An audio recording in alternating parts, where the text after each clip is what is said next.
It's going to be another episode that you're going to learn a lot on, and a lot of people that if you do some live bait fishing, this is going to be a product that you are definitely going to need. And but with that said, we do have some business to take care of. First off, we want to get to with how the podcast has been growing. We are wanting to um, start running ads at the bottom. You can see where it says "Run your ads here." Contact me or Pappy to get your ads placed here. We're averaging during the lives in between 2,000 to 2,400 people watching during the lives, and during the month we're getting around 680,000 views per episode. So this would be a great place to be able to start running your ads. But let's get to our other business. This episode is brought to you by Bruiser Baits, Firefly Outdoor Marines, YOLO Tech, Joe Burns Fishing Rods, Spear Point Hooks, Pro Line Baits, and Cornfield Fishing Gear. Guys, make sure you go check them out at their websites and on Facebook. Use the Deck Talk 10 discount code and get you a discount. And then it'll let them know that you came from us. We would deeply appreciate it, guys. And with that being said, I'm Colin Burnett. I'm Pappy J, and we have a shout out going to our American heroes here this evening. And today's shout out will be to Sergeant K. Vaughn. He's a 91 Bravo with the 82nd Airborne. My bad. So congratulations to Sergeant Vaughn. Yeah, thank and you. remember, guys, to get those names to us so we can give these guys the appreciation that they so much deserve. Heck yeah. So with that being said, let's get this show on a road. We like what we said, it is going to be a very informational driven podcast, and we're going to be talking about fishing, talking about how you can be able to catch fish and or good quality fish. And with using this product, we have Damon with Xtreme Bait Tanks. Brother, how are you doing, brother? I'm extremely well. How about y'all? Man, we Doing well. cannot complain. Cannot complain. The weather finally has been nice to us. It's not burning up on us. So Yeah, if you but like cold evenings and warm days, we got them on our way. we have them on the way. I know last night um, I seen 56 was the low when we were coming through Kentucky. So Yeah, that's right. so it was very nice to be able uh, to sling some cakes in some cooler weather. So, but Damon, can you explain to us? I know you have a wide variety of stuff different tanks that you go from small tanks to a massive tank that I ended up seeing or both of us ended up seeing at the Elite Fishing Expo here in Chattanooga, Tennessee. Can you explain to us what it is that Xtreme Bait Tanks do? Yeah. So if you're interested in what I call the evolution of extreme, when I started the business in 2018, it was just a basic bait tank like most everything that was out there. Being the perfectionist that I am, I started getting invited on boats, people who had ordered tanks. Well, we're sitting there waiting on the line to go down, and we're talking bait tanks. And I was asked, can you do this, or that? And I brought it back to our team, and we said, yeah, let's figure this out because these are requests that these boat owners, these fishermen want, and no one offers them. And what that was, Colin, that was really the beginning of what I call, and the website's based after it, called Build a Tank. So Build a Tank allows you to pick a standard footprint, a standard tank, and you customize it. And by customizing it, I mean you can change the color of the tank, change the color of the inside walls, whether you're white or black, add drains, no drains, how it's wired, what kind of pumps go in it. And I quickly learned that that was something that a lot of people were extremely interested in. And because we Oh have yeah. our own, we have the ability to cut our own material. We don't rely on anybody to order parts and pieces in material wise that's related to the bait tank. We could get a special size. So, say a 35-gallon, for example, the footprint's 24 by 32. We'll get a request where they say, I want the biggest tank I can get, but I only have room for 31 inches. Well, guess what? We can cut that down an inch so it can fit Right. that space. Leaning posts are huge. A lot of times you'll have a cooler up under the backside of a leaning post in a center console, and they want to be able to put a bait tank there. Well, our standard tank is 26 inches tall, but they may only have 22 inches. So we can adjust that tank down 4 inches to be able to slide up under that leaning post. And not only that, but the lids typically traditionally hinge across the 24 inches, using the 35 as an example, not the 32. Well, we can hinge the lid across the 32 so they can slide it up on their long ways and then still be able to access the bait without having to figure out how to drag the tank out from underneath the seat. So Right. going to your question, as far as sizes, we started with our standard sizes. Our smallest one that we make, and I get this question quite a bit, is a 12-gallon. Now, when I'm talking 12-gallon and 35, whoever's listening, understand that that is the bait area. We decided right out of the gate, we didn't we didn't want you to think you were getting a 12-gallon tank and to find out you only have 8 gallons for the bait, or a 35 you only have 20 gallons for the bait. Right. So a 35-gallon, by our definition, is a 45-gallon tank, 35 in the bait, 10 in the filter. So the smallest one I was referring to is a 12. That's 18 gallons. We have built them up to 400 gallons, and Mm. that was a shrimp tank that went down to down to Florida. So once Wow. we started to build a tank and we built the website and how all that works with the internet, I started getting calls where people's Googling bait tanks and we pop up. And they say, hey, I need this, this, or that again. We'd write it down and discuss, is that something that we were comfortable building? I would not build anything if I wasn't comfortable with it. And what I mean by comfortable is I wanted it to perform. I have Right. been, the business has been absolutely blessed in figuring out the combination of the three most important things that go on in a bait tank.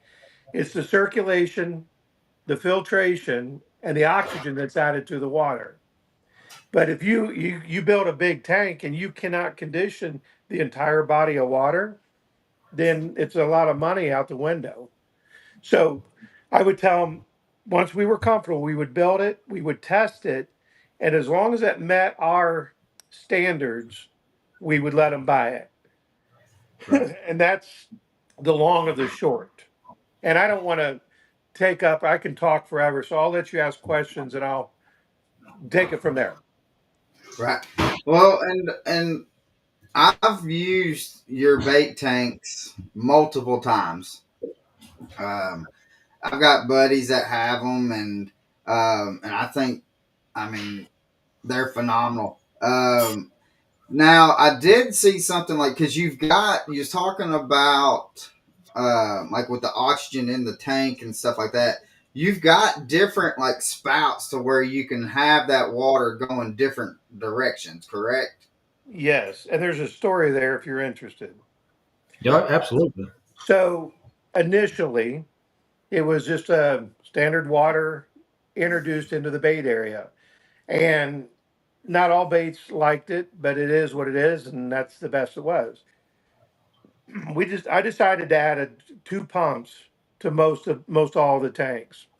And the initial concept was a built-in backup for 12 volt. I don't make the pumps, pumps fail, and if you've worked hard, and anyone who's caught bait understands what I'm about to say. Catching bait, learning that skill is harder than catching fish. So you Oh want to yeah, have a tank to be able to know that once you got your bait, you're on your they're way gonna laugh. to some success there. But my point being is, when you have bait, when I talk to customers that have bait from as small as minnows, shrimp, real delicate threadfin, all the way up to 2 foot ladyfish or skipjack down in Tennessee. And when they do these offshore boats, everything in the ocean's bait to something. So I Right. couldn't even go through the list of things that's been in the baits offshore. The directional flows that you're referring to, and this happened about 3 months ago, we created a set of 4 directional flows. And the way the water is introduced back into the bait area, the pump is attached to a threaded bulkhead fitting. So we have those threads that are already in there, they're PVC fittings. And we made here at the shop what we call a 45, a 90, a 180, and a 360. So what that is, that's literally a 45 or 90, like a 180 is a half a circle. So when you screw Right. that in, the water's coming out like this. Right. 90 is half of that, and a 45 is half of that. So a 45 is like a jet. Now, what baits would prefer a jet that's going to create a good current? Trout. Right. Yeah. So that's an example. You might be a guy that fishes with multiple baits. And if you do that kind of water flow to alewives, if you do them the threadfin, they're dead. You do them the Right. minnows, they're not going to last. But let's say the next day or next week, you decide you're going crappie fishing and you want to do minnows, you can unscrew that 45 and put the 180 in there or the 360 in there. And that way the Right. water comes out, but there's zero current. And the bait allows the same benefits as every other bait, which is filtered, oxygenated water. Here's the real magic of that. When you have 2 pumps and you have 4 options on each pumps, when you start to mix and match, you have 14 different water combinations. 14. Yeah. That's awesome. I'm convinced because no one's proven me wrong yet. And maybe there's someone out here listening, but I'm convinced that by having 14 different options inside your bait tank, there's not a bait in the world we cannot keep alive. Because as of Yeah. right now, we've not found one. And we have Mm-mm. we have tanks in 48 states and 9 countries, and I talk to everybody and they thrive. Yeah. Wow. And the thing is with you being able to do that, because it's able to keep the bait fish alive a whole lot longer. When I was talking to you um, at the expo here in Chattanooga, I can't remember how long, and I'm sorry. That's How right. long you said that you had bait alive in that tank? We've kept bait at the shop for 2 years. Oh wow. Yeah. I tell you, you talk about the expo down in Tennessee. Mhm. About 4 or 5 years ago, I was at ICAST, and we did a booth there, and I met John Godwin with it used to be with Duck Dynasty, and he had already Right. had a tank, and I got to meet him. And he comes in and he goes, "You know what I call this?" I said, "What's that?" He says, "I call it the outdoor aquarium." I said, "Man, I love it. I'm going to use it."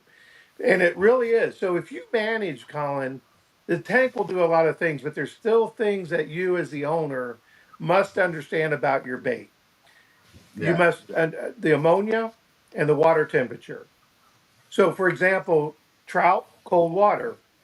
And right now, this is the majority of the calls that I get right now, especially with guys that are buying bait tank for the first time and catching and keeping bait. They'll dip water from the edge of their boat. Surface temps are 85 plus. They're throwing a cast net and they're letting that thing drop 10, 15, 20 feet. Here, they're probably 50 or 60 feet now. And the reason for Yeah. that, they're in 70-degree water, not 85-degree water. You go catch a bait that's a 70 or 65 to 70-degree bait and you put them in 80, 85-degree water. I don't care what tank you have, they're not going to last. Mm-mm. So to understand the water temperature and how that works. And while we're on that, I'll tell you a neat little secret that I tell all the customers when it comes to this. You know those laser thermal guns that shoot surface temps? Yeah. I encourage everybody to own one because if you're catching your own bait And even if you're buying your own bait, fish are cold blooded. If you shoot that bait, that'll give you the temperature you just pulled them from. Then you can shoot your tank, and want that tank to be within a few degrees of that number. Right. And if you do that, Because you're not going to does shock your it bait, and you've matter got if a it, very like, let's good say, chance at those things surviving. yeah. So does it matter? I know it matters if the water is hotter than, like, let's say they're in 80-degree water, and you put them in 85, 90 degree, then yeah, I can understand that. But does it go the opposite way Yeah, too if the water's sure too does. cold? Yeah, and you can shock. What I've learned is you can shock bait, and they might pull out of it, but it's not what you're looking for if you want to dial this in. If you want to Mhm. dial it in so that when you pull that bait out of that tank, it's better than when you put it in there. The less stress and no shock, the better. Yeah. So, um, which one of my good buddies, Caleb Bell, he he's got multiple. There ain't no telling how many of your tanks that he has, but and I really like the efficiency of like how easy it is to clean, like with the socks and stuff like that you have on them. That I mean, they're very. You just throw them in the washer, and you can wash them. You can get them. They're clean, and then just being able to put them back together, just real simple and easy. I mean, it's a lot of people. I used to have aquariums and stuff like that, and I always hated having to mess with the filtration system and stuff like that. And getting out on the boat with him and seeing how he just, I mean, it's just pretty much as simple of how everything just goes together real quick and easy. I think within five, no more than 10 minutes, he had the socks on there, water filled up, and and he was ready to start putting fish in or bait into his tank. Um, and so, do you with that?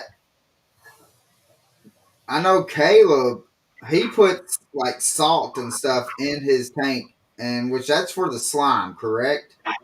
So what I'm told is adding salt to the tank. And the first time I heard that, I thought I was being punked. I was like, that doesn't make any sense to me, but it's Yeah, absolutely a fact. Non-iodized salt.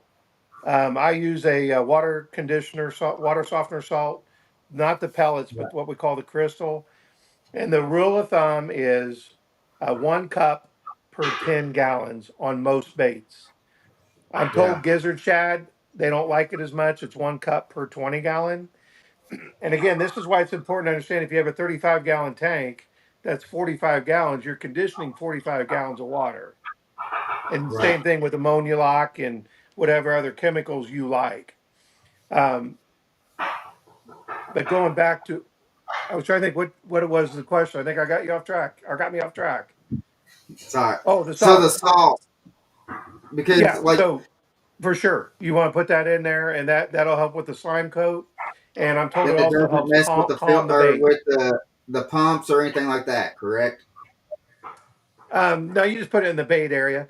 Most people will put it in the bait area. It sinks down to the bottom. You can put your bait in there, and as that water's circulating around that tank, it's going It to started. eventually dissolve and end up in the water. Right. Yeah, and because that's what Caleb does, and uh, the first time that I ever seen him do it, I'm like, "Are you crazy?" Because Right. I didn't know because we would always just go if we're going to go do some. Let's just say we're going to do some crappie fishing and stuff. We just go grab them in a bucket and take it to the local bait shop and get some minnows, and Well, sure. we didn't do anything with it. But Caleb was the first person that I've been out on the boat with that actually went and caught his own bait, and to see the process that he went through to catch his own bait. I mean, it's a skill and a half in itself just to get to catch the bait, just like what you were saying. Yes. That's the 100%. hard part. Um, and but to be able to see him pull up, like we were pulling up like 6 to 8 inch gizzard shad, and it was just seemed like he just filled that bait tank up, and we were out there for 6, 7 hours, something like that, and we still had gizzard shad at the end of it that was still kicking. I've never seen a bait tank though, and which Pappy was out there with us, and on one trip, and that the bait was usually if they're in a tank, they kind of die off. They don't have that energy much anymore. But them bait was still just as lively as when you pulled them right out of the water.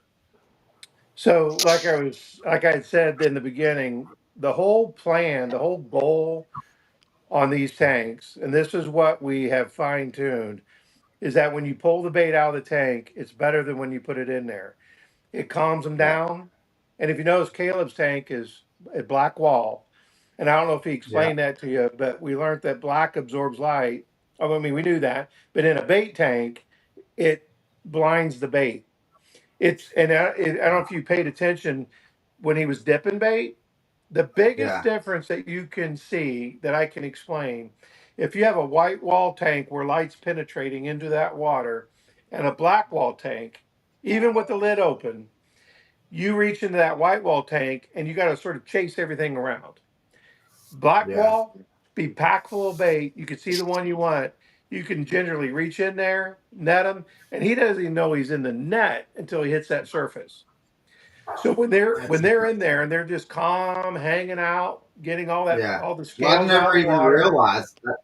Yeah. He didn't say nothing to us, but I never realized because I have seen the ones um, like with the black. I didn't even. I just thought it was just how it was made. I didn't know there was a purpose for it. Yeah, So I'll that tell. was me. I didn't know. Yeah. I'm sorry. Go ahead. No, no, no. That's what I was saying. I really never knew that it had a purpose for the And the black wall or the white wall.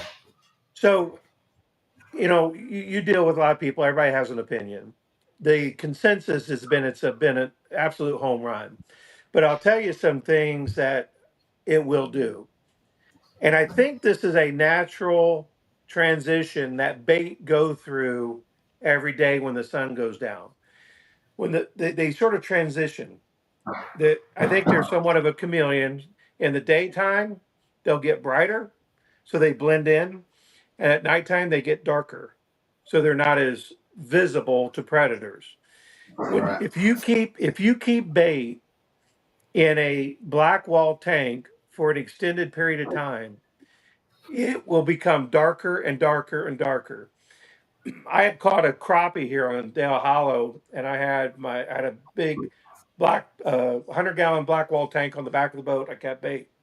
I caught a crappie. I put him in there because I'm going to have a sandwich here later. And a couple days went by. I pulled that crappie out, and that's when I really got to see what a black crappie looks like because this thing was charcoal. And Really. another interesting bait experience, we use or catch alewives here in the Carolinas. They're bluebacks. If you take those two baits and you put them right next to each other, you can't tell them apart. They say the only way you can tell them apart is if you cut them open, the gut lining, one's white, one's black. Well, I caught the herring, the alewives. I had them in this tank going on a couple weeks. And all of a sudden, excuse me, I kept them for a couple weeks, but after a day or two, I opened the lid and I had about 400 in there. And I'm like, oh my gosh, a blueback literally had these two stripes that go right down the fins on the back. And that Huh. black allowed those colors to come out in that bait. To my knowledge, no one on Lake Cumberland knew there were blueback herring on this lake because they're not allowed, but they were in there. Mm. And that Oh was a wow. result of those being in that tank for a period of time. And they say the colors on gizzard shad are insane. If you keep them in there a day overnight, next morning, Mhm. the colors in a gizzard shad you've never seen before unless you have them in a tank like that. Wow. That's interesting. Which it makes sense because like you go to Florida and in that brackish water, all the bass and all the fish are darker in that brackish water. Yeah. And so some people will say, I like a bright, shiny bait when I'm pulling my boards or what have you. But a lot of people have said too, on the opposite of that, if you happen to have, you're pulling a darker bait out of your tank and you're broad daylight and you're putting them on the hook and dragging them behind the boat, how do fish feed? They feed up. Well, you've got the sun, the water, the bait, and this fish. They say a darker bait will cast a bigger shadow. And there's guys that absolutely swear by it, by having those I bait as agree. dark as possible. Yeah, So and that how did y'all stumble up on that? Say again, How did y'all come up that the the black. darker? Yeah. Yeah. So I, living in Kentucky, I had made a trip down to some of the rivers down in Tennessee where they use skipjack. Because on those rivers, if you've not fished them, you know, if you have, you know what I'm talking about. I think the state record in Tennessee is 63 pounds for a striper. Mhm. And they'll yeah, use anywhere between 12 and 20-inch skipjack. And I was told you can't keep skipjack alive unless you catch them where you're fishing and you hook them and hang them. You know what I'm talking about? yeah, Yeah. yeah. So you're fishing with two off the back. You may have two or four on the front sitting there on a hook that you caught and you're drifting the rivers. And I said, well, let's get them in a bait tank. They said they won't survive because they're so hyper that they chase the light, and you put them in a bait tank and that fast, they're 1,000 miles an hour right into the wall and they just kill themselves. So Yeah, if you're not trying to keep them, people put them on ice and they use them for cut bait. Well, I met a guy called Old Salt. He said, Damon, if you can figure out a way to make that black, you can keep skipjack. And we talked a little bit. I'm like, all right. Well, here was the kicker. I called the manufacturer that I buy my material from, and where I could buy a sheet or 10 or whatever. And I said, do you make black? And he said, yeah. See, because on our tanks, we use 1/2 inch on the tops and bottoms. We use 1/8 inch material on the wall. We have an outer and an inner wall giving us a 1 inch air pocket, which is the insulator. So I wanted the black for the inside wall and the white for the outside. And the manufacturer said, yeah, we can make it, but it's not a standard run. You have to buy the whole production, which was 6,000 pounds, about a $30,000 investment. I said, well, I don't even know what works. Can you find me a sheet so I could put a couple tanks together? And he did. And we put a 35, a 65, and a 100-gallon tank together. And we sent them down to Tennessee with guys that I knew what they were doing. And they put skipjack in there. And we went from what they call a 15-minute bait to being able to keep a dozen to 20 in the bigger tank, 18 to 20-inch skipjacks for 3 days. Oh wow. And when we did wow, that, I'm like, we own this something. And what was interesting as far as the behavior of the skipjack, same thing. You put them in there and they're lackadaisical. They just hanging out. Nothing hyper yeah. about them. So I believe by taking away their vision, they go by feel. And that's why putting the right current in that tank, in Yeah, that's addition what I to was the about to blank, ask. gives them something to do while they can't really see what they're doing. Yeah, Hmm. yeah, because I know, like the skipjack and stuff. Like when we catch skipjack, it's mainly right below Chickamauga Dam, and it's always in some pretty decent current, and Yeah. so, uh, Sure. Now Especially if you they're don't have but pulling to water. give them, the full force of being below a dam, but again, you right, give it. I tell people, I said, watch your bait. You don't want to toilet bowl your bait. You want to give them enough to do to keep busy, but not exhaust themselves. And another neat yeah, thing about the tanks and the way the circulation works, everything's against the walls. So the very center is what I call the calm of the storm. It's like dead right. water. Matter of fact, and you'll even see some scales or something collect right there on the bottom Oh yeah, and because they just there's nothing pushing it away. You'll watch those baits, they'll vortex and they'll all get in a row like little soldiers, one after the other, and they're against that wall, and you'll watch them sort of fluctuate from in back to the wall, like they're finding their happy spot. Let right. them go, and they're ready to go. And that's amazing. So on that, kind of to go back, you said a 400-gallon tank. Is that going on somebody's boat, or is that staying like in a shop for somebody? Yeah, that was a bait and tackle store that sold shrimp.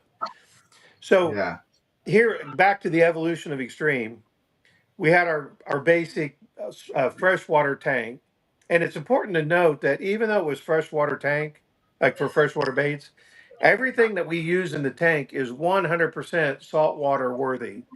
We're talking 10 wire, 316 stainless, 3-to-1 marine grade, but heat shrink, butt connectors, the whole 9 yards. Right. Once we started getting calls for offshore, we already had the product to be able to go on the boat and not have to worry about saltwater. And if anyone's saltwater, they know saltwater is not your friend. Oh, very Th- much so. Then we started getting calls from bait and tackle stores, marinas, people that wanted to be able to buy in bulk. And typically they buy on a Monday, Tuesday. They sell bait all week long and then they replenish on that Monday or Tuesday. So they needed a tank that was going to be able to keep bait for a week until they restocked. And then that's how we started getting into the bait and tackle stores. That is awesome. We got a question that um, says, I live in Northeast Alabama. Do I have to have different tanks for different types of bait? Not only if you're trying to keep them together. There's some baits that can cohabitate, others cannot. The one that comes to mind are pilchards, a saltwater bait. If you put any bait in there with a pilchard, the pilchard's going to eat it. So I don't know what two baits he's referring to. You can mix Right. baits. Most people don't like to because they don't have to try to sort them when they're netting them out. Now, with that Right. said, believe it or not, we make a tank for a boat that's a dual tank. So it's one unit that has two compartments. The smallest one we make is a 30-30, and the filter's in the center. So it filters and oxygenates both sides of the tank. And the people will do that if they have multiple baits they want to keep separate.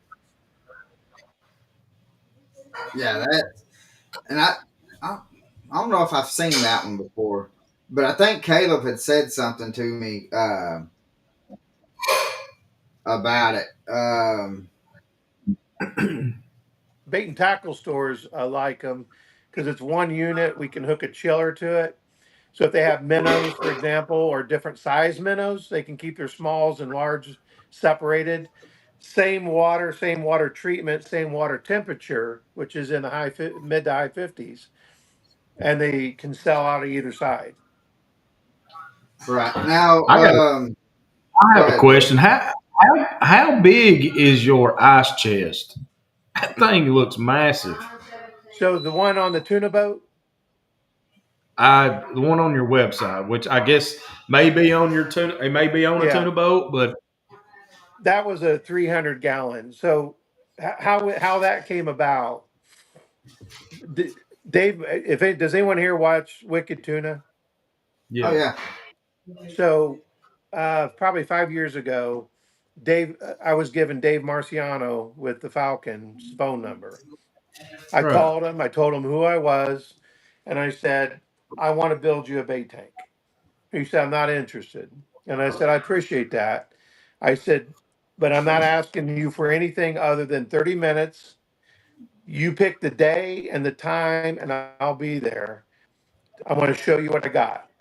And he said, well, I'm not available for about 3 or 4 months. I said, then can we schedule it?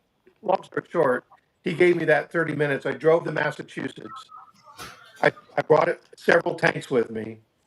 He says, man, I like this. And if you go back on our YouTube, that's one of the original interviews I had. But Dave Marciano was phenomenal. Greatest guy yeah, you could ever meet. And nice to everybody. He's not one of those, if you've ever met a celebrity, they know it and they think it might be better than you type of deal. Not Dave. Down to earth, great dude. We went back with a tank. We caught what we call cold water herring. So the baits out there, they've got the Atlantic mackerel that are more warm water. Go real deep, get to cold water, hang there like a 50-degree bait. And what they were doing, they were dipping ice bags in salt water because they're filled from the surface to get that temperature down, just to keep them alive enough to be able to get them on the hook. But we had done something special with this tank. We had ice in it, got the bait in there, put the hooks out, 300-pound tuna within an hour, got it in. And from there, that's where we started to make a footprint in the saltwater market. It started going all up and down the West Coast. And then we started picking up California, Washington, and Oregon, down to Mexico. And I'm not sure I got off on this, but to answer your question, that's what I mean by all bait, all sizes, fresh and salt water. Yeah, that. Um, I was trying to talk, Damon. I was trying to talk old Pappy into getting it so I can put it on my boat. He wasn't Yeah. down for it yet. I wouldn't mind one of them ice chests. I mean, that's a big old. I can put a big old deer in that thing. There you go. I don't know Yeah, how much I lost there. I lost signal for just a second. yeah. Am I getting caught up? Part of it was going in and out, but I think was able to Okay. be able. So that ice chest was on the pinwheel and the really bugging. They had asked for ice chest for their tuna. So that's how we ended up there. That is That's awesome. that's cool. I mean, because well, I mean, I know I've never seen an ice chest that big before. Um, uh, Right. but that's pretty. Now, do you make anything like ice chest smaller than that, or is that your standard size? Now that's the only one we've ever been asked to make. Okay. Hey, Pappy. He does make some small business cards, though. I'll say Oh yeah, that. There you go. I've been up close and personal to that thing too. I So might need one for my camper. yeah, yeah. So um, I don't know where I lost my.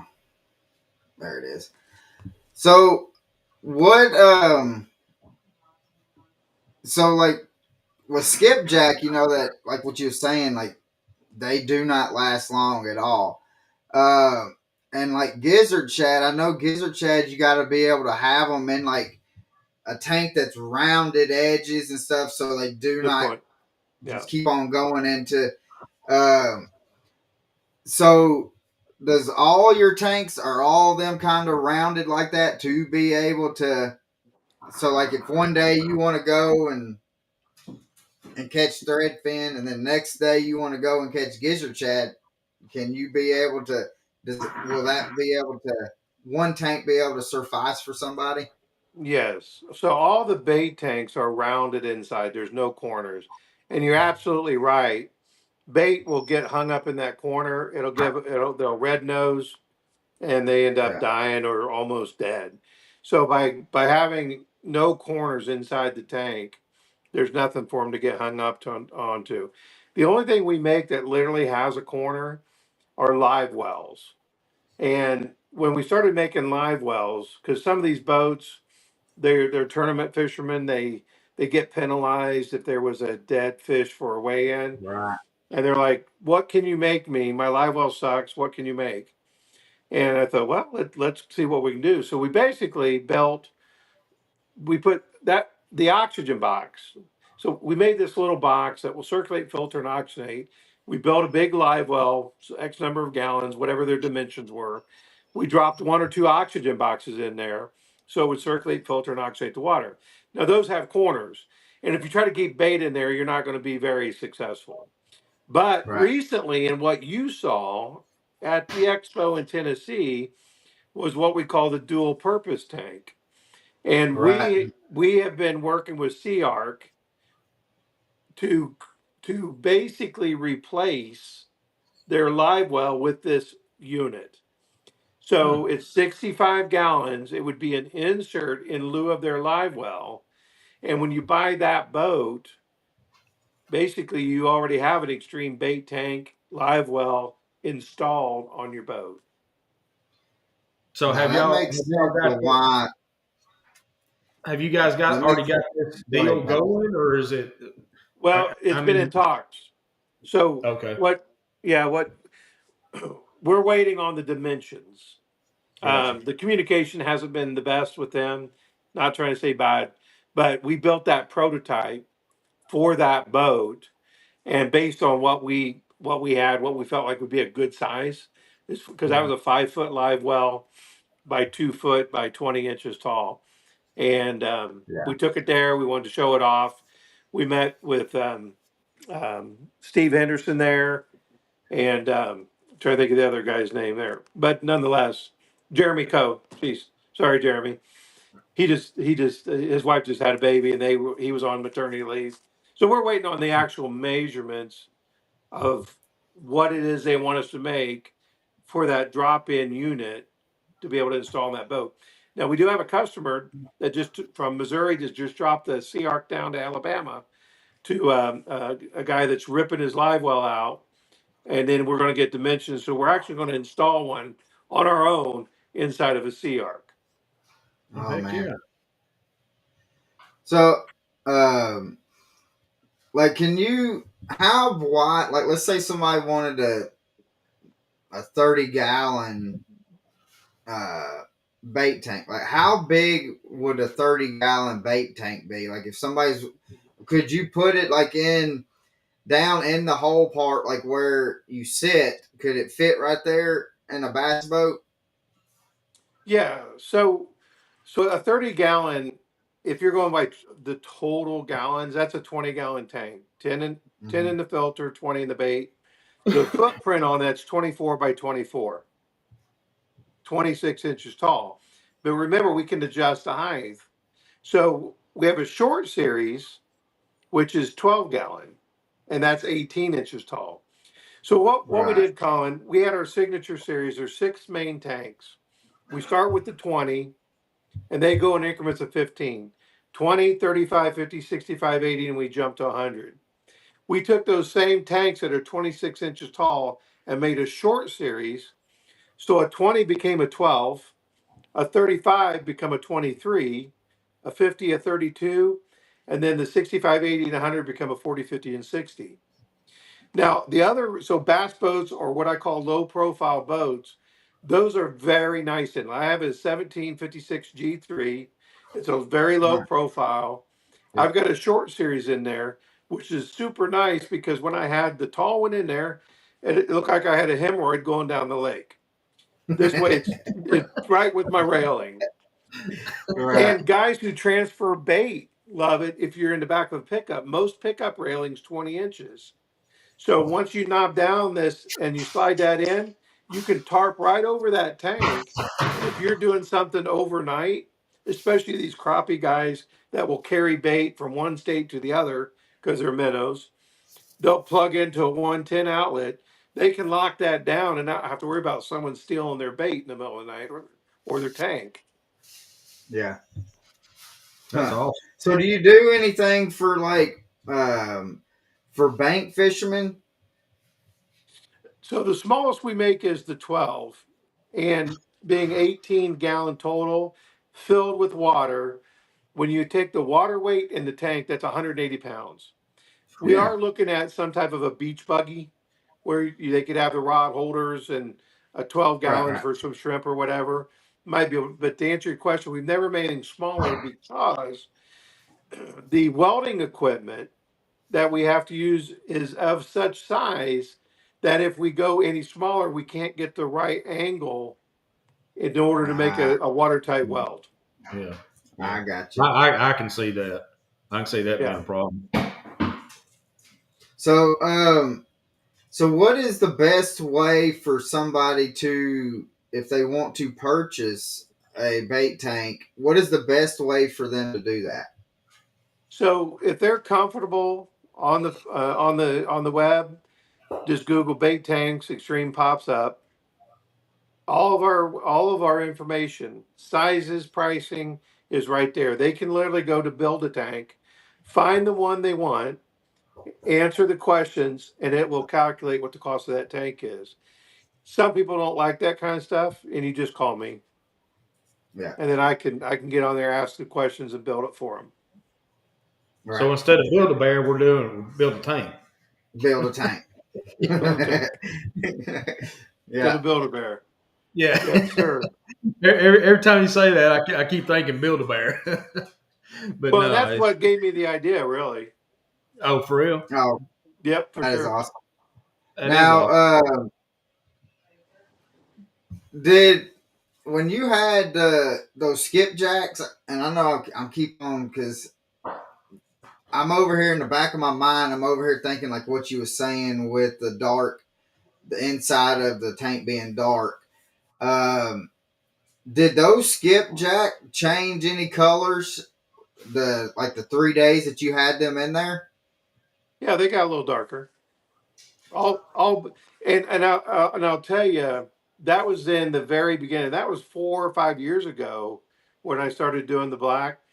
So I really wasn't, and I wasn't a guy that used skipjack every day, but they had to change color. Every other bait that I've seen will change colors.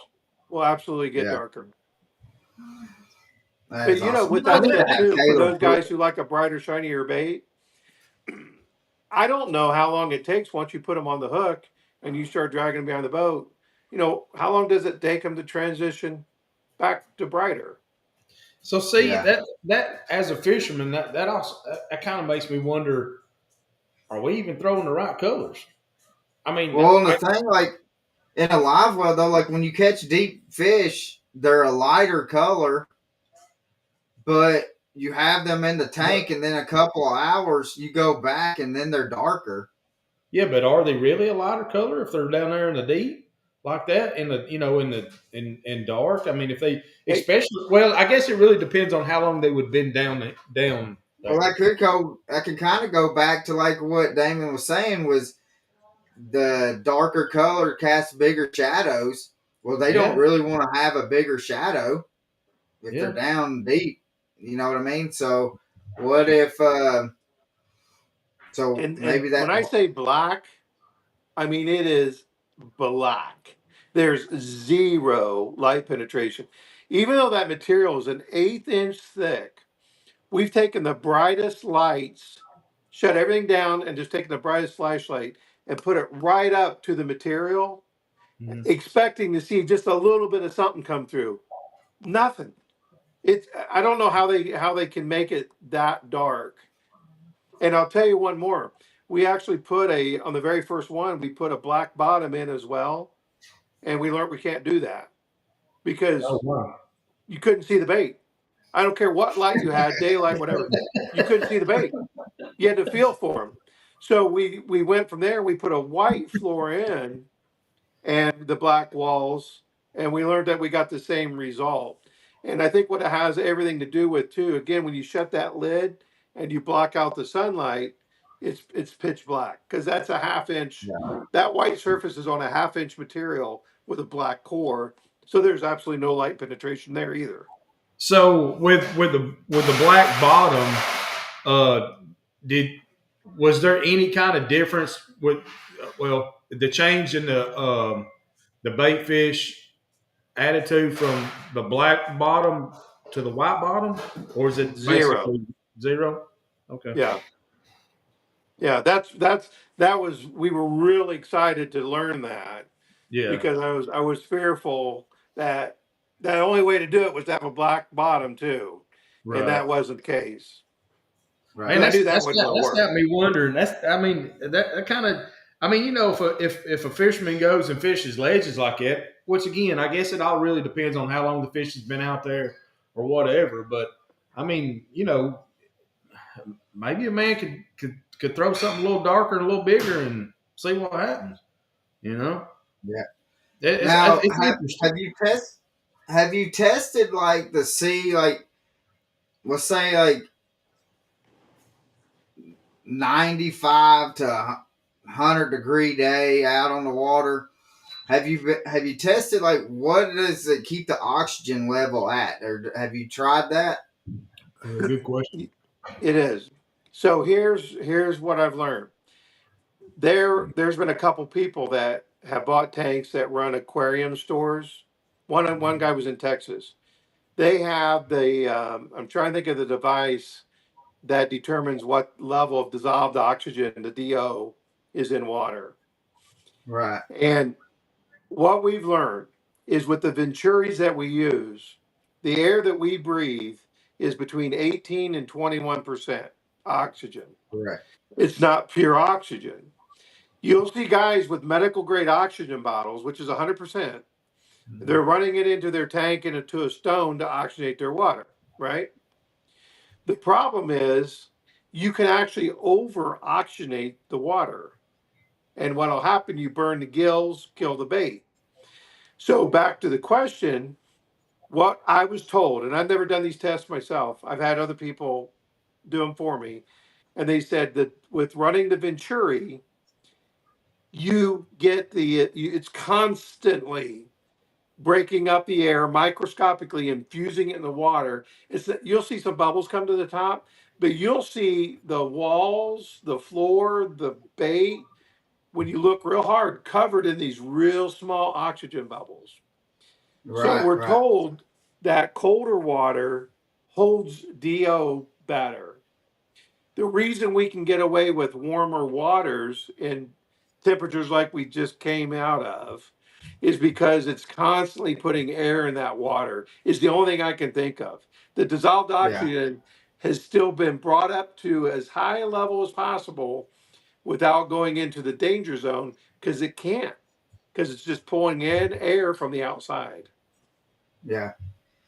Yeah. Because we just had Johnny with fish lungs on, and so they make a product that goes into the live wells, Yeah, and I've seen they it. actually sell it for also for tackle shops and stuff for their bait Mhm. tanks. Yeah, And so, and he was telling us, he told us a story that kind of blew my mind. That they took like what was it, a 20-gallon tank aquarium, just a glass aquarium, and they wanted to see how well the bass will work or live in that aquarium. And they said he put it on the back of his tailgate just with the fish lung thing in it. And so, and that And it sucker was out in lived the for, heat. It stayed out in the heat. yeah. And he said it was what, middle of summer. Is in I Yeah. think he said mid 90s or something like that.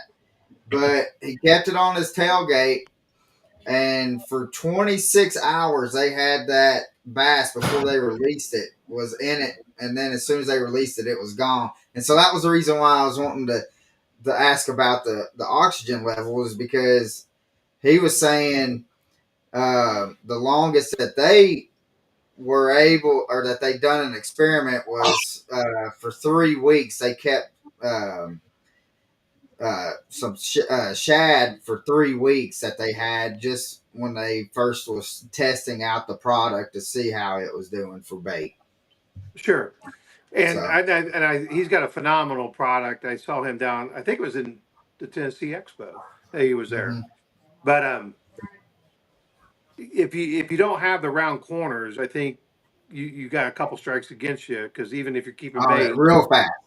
yeah, they're going to get in there. So back to that oxygen box, we have a 50-gallon aquarium here, and we had fish in it for 6 months, just running the oxygen box. We change the filter every week. We feed them fish flakes every day. So the filtration, the oxygen in the water, and circulating that water and getting that mixed up is just what we feel is the perfect environment for whatever you're going to put in there. Yeah.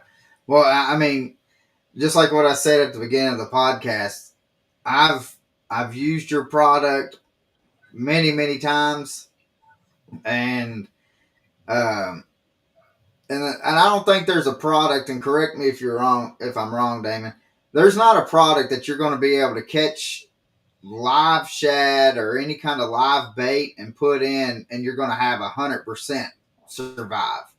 Um, but I can say this, just with all the trips that I have been out and used your product, I don't have nearly as many bait die off as what I would in any other product. And I'm not trying to bash nobody on that, Yeah, but no.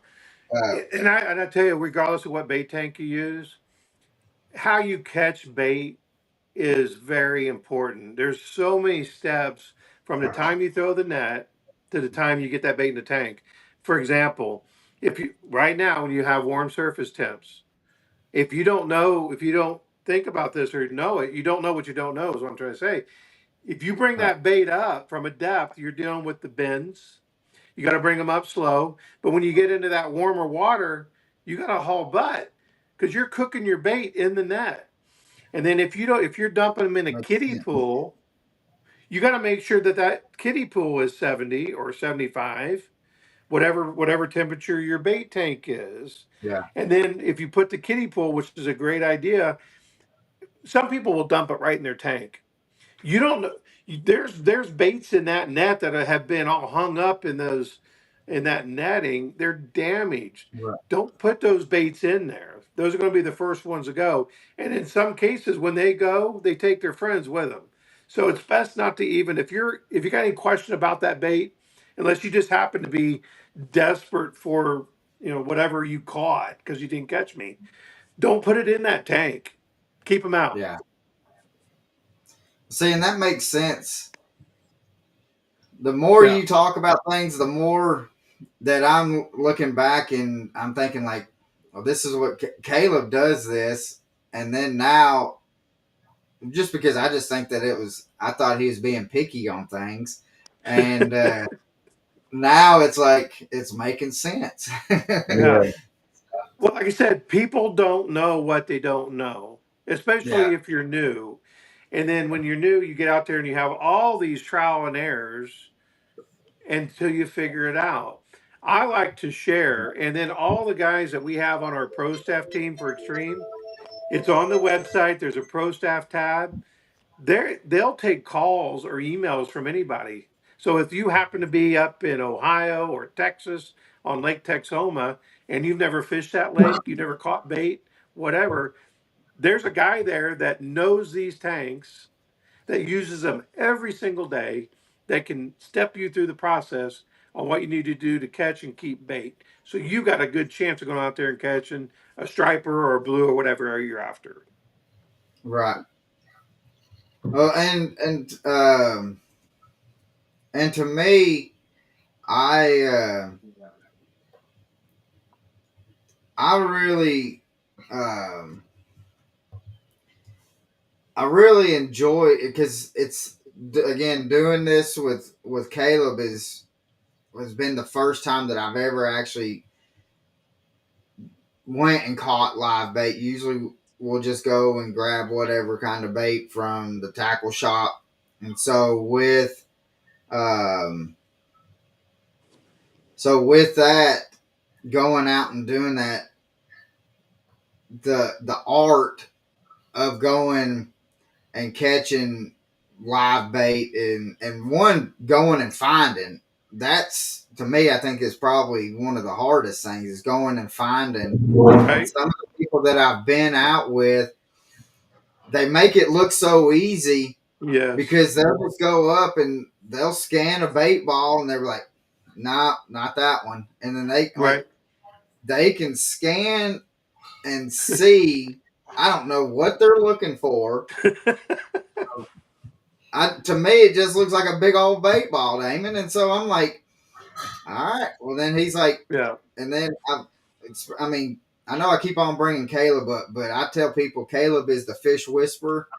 I He don't know truly what is. he does, He truly is. and And but back to Caleb, not only we know the bait ball that he wants to get, he'll know what kind of bait it is. oh yeah, If they're big gizzard, small gizzard, threadfin, and he's targeting, he knows also what that bass is going to be hungry for today. You could yeah, be throwing a and I threadfin don't, and your buddy throwing a gizzard, and the gizzard's catching everything. yeah, So And that's the they thing. know what these guys are hungry for and what size of the bait. Yeah, And they get it well, next see, level for sure. that's the thing. That's the yeah, thing about Caleb is he targets a specific size or Yes. size is. You know, he wants to be within a certain Yeah. length of gizzard shad, and he won't take anything less. I mean, he just won't, because Well, when he knows what he wants, and he knows what will do what. Yes. He's very intelligent, man, and especially when I've seen him with your product on the boat, which was the first time ever. I was amazed. I mean, I was truly amazed by what he was doing, and the product, and your bait tank and everything goes. I mean, we all know gizzard shad, they're so sensitive, and yeah. if you don't keep those things just right, they'll die off quick, just like anything else. Yeah. Well, I got another question on here. It says, with your tanks, do you have to have an extra battery, or can you run it off like your big motor battery? So I usually recommend never run it off your motor battery, only because, again, been there, done that, and you're out there fishing, you're not paying attention, and Yeah, next thing you know, you're you're paddling stalled. on. You better have a So paddle. that's never a position I want to be in again. Yeah, that's when So to Colin answer, getting out in the back of the boat and kicking us back to the bank. yeah, Yeah. my best advice is have an independent battery. These are 12-volt pumps that draw 3 amps. So if you're running two pumps at 6 amps, if you have a 60 amp hour battery, that's going to get you 10 hours. And you know you're not affecting your electronics or your ability to start your motor. And you also don't make the mistake that a lot of people have. They'll hook up to a battery pack, like their trolling motor battery pack, not thinking that that's a 36 or 24 volt. They put their 12-volt pumps in the tank on that, and they burn out their pumps. Mm. You Yeah. can't go more than Well, 12 I volt. think when I was down in Florida, I seen a dude with one of your tanks, and I was talking to him about it. And he was actually running it off of a what was it? A DeWalt lithium battery is what he was running it off of. He had Yeah. some kind of connector to where he wired it up, and all he had to do is just plug that DeWalt in. So if that's a 20 amp or a 20 volt, which I know my drill batteries are, you can Mhm. do it, but it's the same. I mean, you're more than 12. So all he's Yeah, doing, it'll work. It'll run a little hotter, but depending on how long he's running it, he's at a risk of burning the pump up. yeah. Well, see, and And that was one of the he may things have figured that out by now. that, yeah, because that was my thinking on it as well. To me, it made sense to be able to have it. It's so compact and all that, just real quick and easy.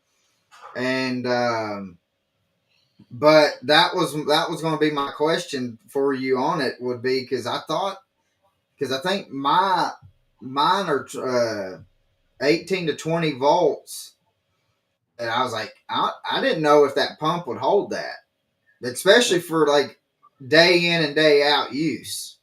Yeah. So the 12 volts, not only can you not go higher, you don't want to go higher than that, you risk damaging them, but you can't run them for days on end. So Mhm. if you are of the desire to keep bait overnight, and that was where this has all really come up, is once we mastered the day, I wanted to be able to master a long weekend. So if you're Yeah, on a Thursday or Friday and you want to bait up one time, you've got bait for the next 3 days. And that's yeah, when we came up with the 110. So as build a tank, and when you get to your pump options, on almost every tank except the 12, you can add a 110 pump. And what that allows you to do is to use your battery during the day. You get back to the dock or you pull your boat, you disconnect from the battery and you plug the 110 into a GFI outlet. It's the exact same water turnover, exact same filtration and oxygen in the water. That way you can go to bed knowing your bait's good, your batteries are charged, and you wake up and you repeat. yeah. Uh, Jerry says commenting on the like the DeWalt battery. Says no, they come with a voltage reducer. So There you go. he may be reducing it down to that 12 to be able to make it suffice. That would make a lot more sense. Yeah. I never owned a DeWalt, so I guess I didn't know Me neither. All I have is Milwaukee. that. So, but man, it's already been over an hour, Damon, and just time flies. As is there like your social media? Is it all just Xtreme Bait Tanks on all your social medias? It is. That's YouTube, TikTok, Facebook. Yeah. So, guys, what we're going to do is I'm going to put in the description of this. I'm going to put all his social media on there, so you can go check out his product and the YouTube, and make sure you go. I got a fly flying around, and go check them out and hit that like and subscribe, and make sure um, you follow everything so you can keep up to date with what he's got going. Especially if they get that would be pretty cool if they can get something like that. What you was talking about with for the beach with the have. The beach buggy. Oh, he done froze up. I don't know what he's trying to catch. So, but guys, one last question. Do what, Say again. Pappy? I said you had froze up. You look like you was fixing. You was trying to catch something. Might have been that fly. Oh yeah, yeah. This thing has been messing around with me for. I had the doors wide open when I had the dogs out, but we got one last question, and Pappy, you want to ask it? Yes. So Damon, if there was one person that you could fish with, past or present, who would it be and why? So you got an echo going on. I didn't quite catch the question. So if can you is it still echoing? Yeah, Colin, could you read it? Yeah. Yeah, I'll ask it. If you had one person on the boat for one day, could be passed away or still with us, who would it be, and why would you want them on the boat for the day? Well, that would have to be my father. Heck yeah, Yeah, yeah, he would absolutely love what I'm doing now. He passed away in oh, I can imagine. 2013. But And alive, and I would love an experience back with Dave Marciano, John Godwin. Both of those guys are just great guys. yeah, Everybody I've been on a boat with, I've only had one bad experience. No need talking about it, but everybody's awesome. But to answer his question, it'd be nice to have Dad. yeah. I definitely agree with. There's no wrong answer, especially on that question.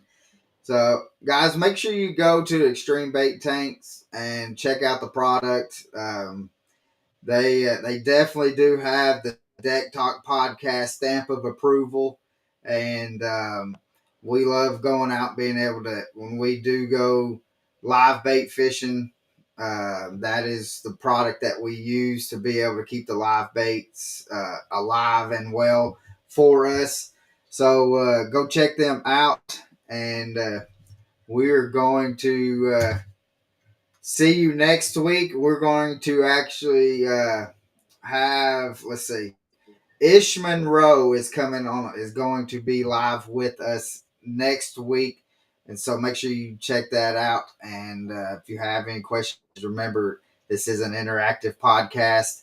And we will see you next week, guys. Hey, Colin. Yep.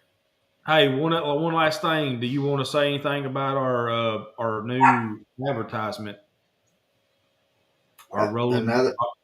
our rolling Yeah. billboard? Again, if you want to place an ad and stuff like that, what we're going to be doing is, besides just the running scrolling ad going on the bottom, we are going to, with that, is going to have some artwork done by our social media marketing team, Jen and Dustin Muse. And you can also become uh, the sponsor for that episode as well. But if you have any questions with that, just send Pappy or myself a message, and we can get that information out to you. But other than that, we want to say thanks again to Vaughn and the service that he has done for this country. And Pappy, I cannot wait till next week to see who you have as an honorable mention. Damon, thank you so much for coming on. It is an honor to be able to have you come on. That's the one reason why I wanted to have you, because the information about your tanks and what they do is just phenomenal. So thank you again for coming on, brother. Well, thank you. And you guys have an extreme day. You too, brother. All right. Thanks again, Tim. See you.